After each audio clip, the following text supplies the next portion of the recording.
akan berdiskusi dengan peneliti Forum Masyarakat Peduli Parlemen Indonesia atau Formapi, Bang Lusius Karus, terkait dengan hal ini pemirsa.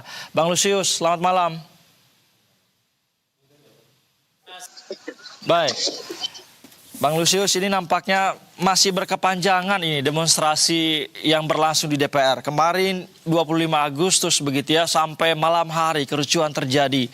Lanjut hari ini 28 Agustus. Bagaimana pengamatan Anda, Bang Lusius? Apakah ini bentuk kemarahan publik terhadap DPR, terkhusus pada tunjangan 50 juta rupiah per bulan? Bang Lusius. Ya, saya kira sih betul. Ini adalah ekspresi sesungguhnya dari publik yang nampaknya bukan hasil desain atau settingan. Ini ungkapan nyata dari warga merespon apa yang belakangan kemudian ramai dibicarakan terkait dengan tunjangan DPR. Pada saat yang sama, sampai sekarang kita belum lihat ada respon gitu ya terkait dengan demonstrasi yang dilakukan oleh warga ini gitu ya. Beberapa tanggapan misalnya seperti yang disampaikan oleh Pak Dasko bahwa lalu akan sampai dengan bulan Oktober 2025 gitu ya, dari 2024 kita cukup untuk memberi kepuasan bagi publik ya yang terlanjur marah dengan informasi bahwa tunjangan perumahan DPR itu naik atau bukan naik gitu ya. Jadi saya kira sih yang membuat demonstrasi ini menjadi berkepanjangan, Bang, ini free banget Bang, demi Allah Bang. Ya justru tidak berani untuk kemudian bertatap muka yang datang, dan yang lebih memprihatinkan lagi, ruang rapat di DPR itu justru sepi gitu ya saat ada demonstrasi di luar kawasan atau di luar kompleks DPR. Hal-hal ini atau apa yang kemudian ditujukan oleh DPR ini tidak membuat publik atau rakyat yang berdemonstrasi ini bisa mendengar apa yang dituntut oleh publik gitu ya. Memilih untuk tidak hadir di DPR, marah dari warga gitu ya. Bagaimana bisa kemudian wakil rakyat ini menjadikan momentum rakyat mendatangi kompleks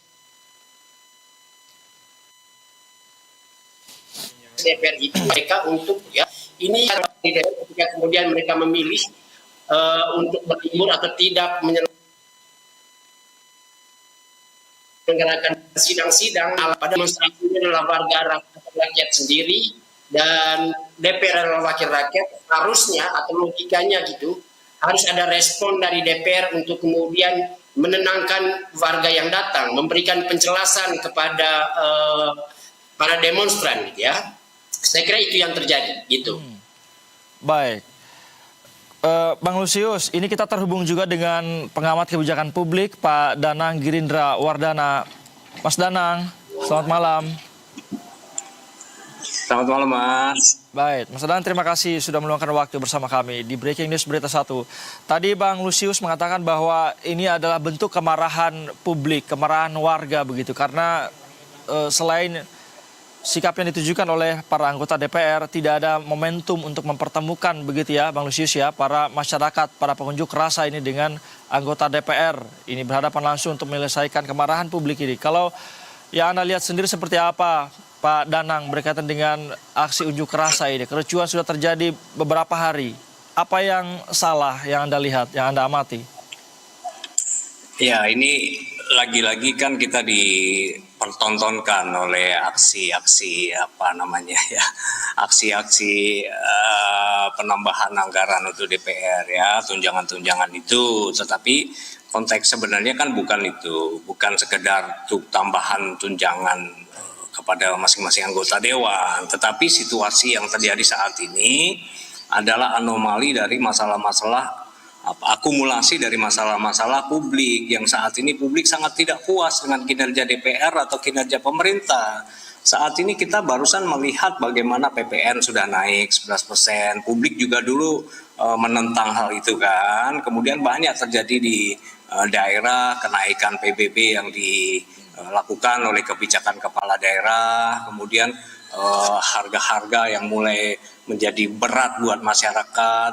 Nah, artinya masyarakat yang saat ini sedang susah kemudian mendapatkan tontonan bahwa lo enak banget pejabat-pejabat kita, termasuk pejabat-pejabat DPR kita saat ini yang kemudian mendapatkan warisan begitu besar, tunjangan yang begitu besar, sangat kontradiktif dengan kesulitan yang dihadapi masyarakat.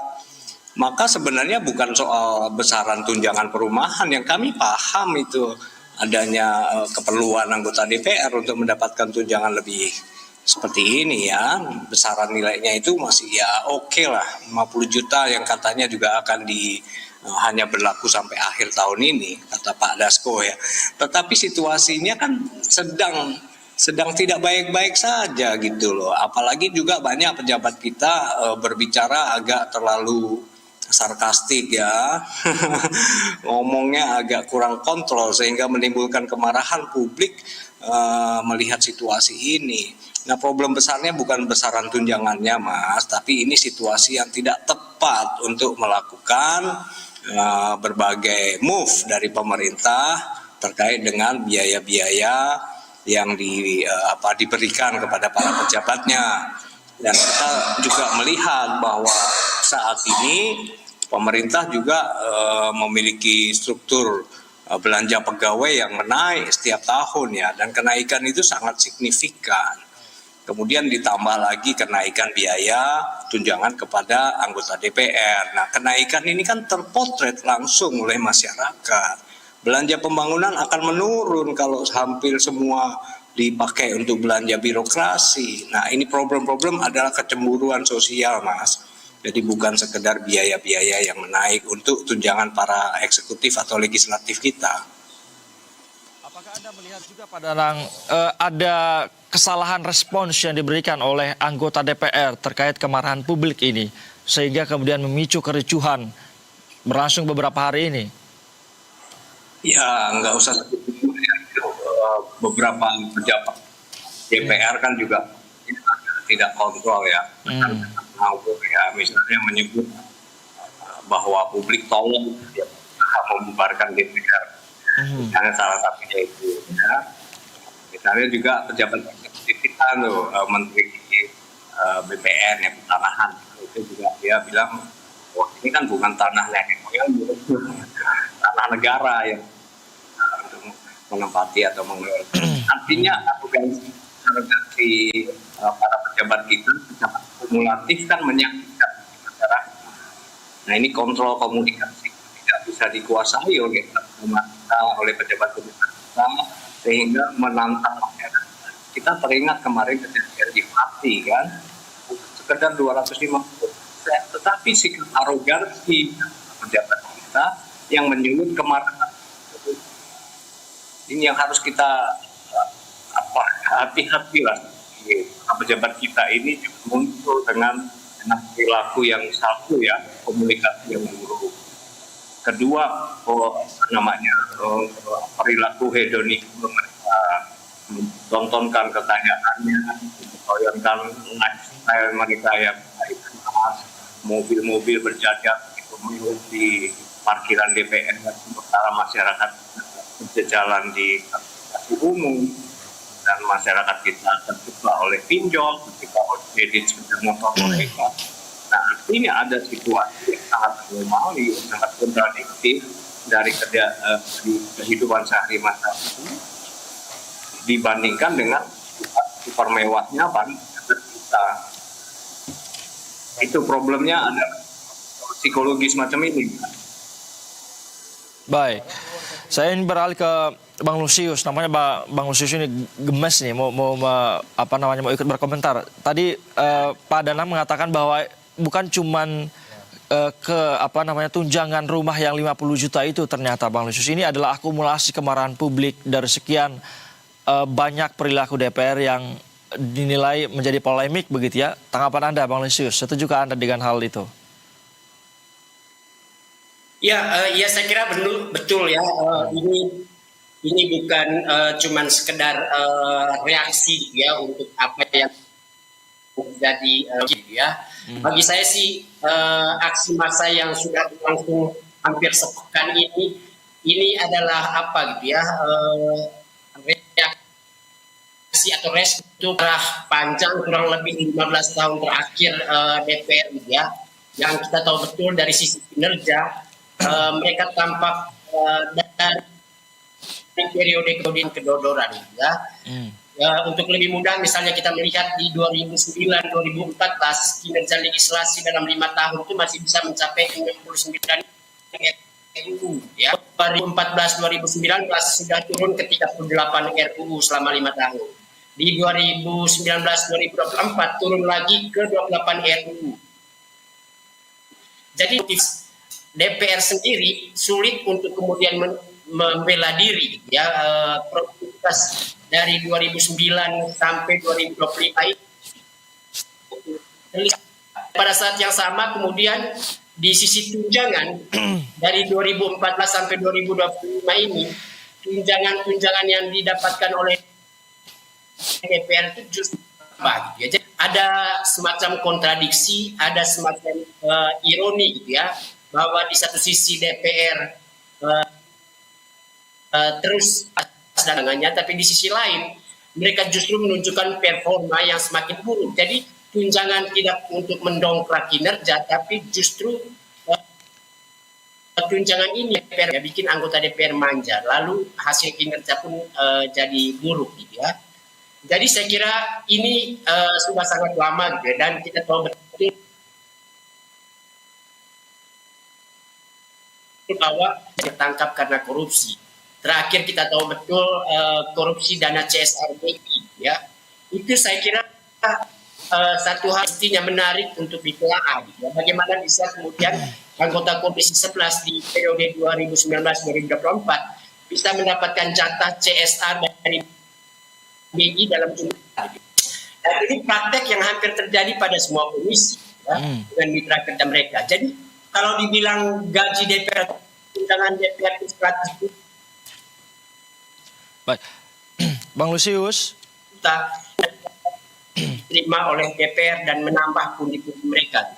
baik, Bang Lusius, menurut Anda respon seperti apa yang sebaiknya diberikan oleh DPR terhadap kemarahan publik ini? Apakah membutuhkan satu momentum untuk mempertemukan masyarakat dengan anggota DPR, atau cukup dengan anggota DPR mengumumkan misalnya tunjangan rumah hanya sampai Oktober, atau memberikan konferensi pers, atau apa yang sebaiknya dilakukan oleh DPR menurut Anda, Bang Lusius?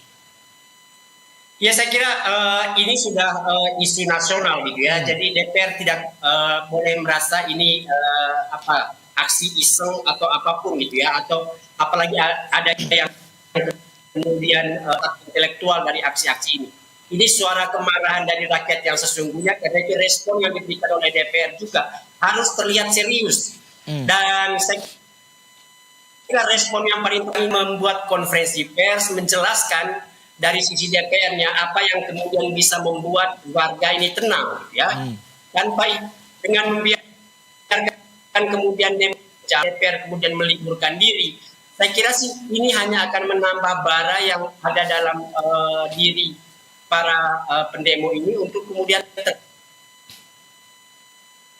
terus tegas mereka untuk apa yang kemudian dituntut oleh publik. Jadi saya kira mesti ada pembicaraan di pimpinan DPR, pimpinan fraksi, pimpinan untuk kemudian membicarakan respon apa yang kemudian paling tepat diberikan oleh DPR. Jangan kemudian diam-diam, apalagi memilih untuk kemudian DPR. Itu saya kira pilihan yang paling buruk yang ditentukan oleh DPR, gitu ya.